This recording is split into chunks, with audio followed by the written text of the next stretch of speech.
মালদা তৃতীয় দফায় আগামী 7ই মে অন্যান্য কেন্দ্রের পাশাপাশি মালদা জেলার 2টি আসনেও অনুষ্ঠিত হবে নির্বাচন। মডেল বুথ হিসেবে সাজিয়ে তোলা হচ্ছে বাল্য বালিকা উচ্চ বিদ্যালয়। আমের জেলায় আম গাছ, বিভিন্ন ধরনের আমের মডেল ও ফজলি বাবুর মডেল বানানো হচ্ছে বিদ্যালয় প্রাঙ্গণে।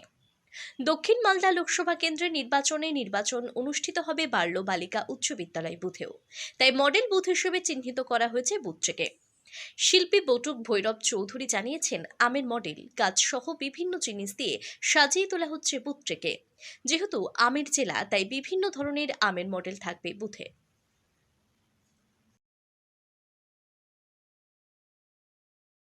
তৈরি হচ্ছে, এটা একটা মডেল বুথ। এই মডেল বুথে মালদার ঐতিহ্য আম আম দিয়ে সমস্ত ডিজাইন করা হচ্ছে।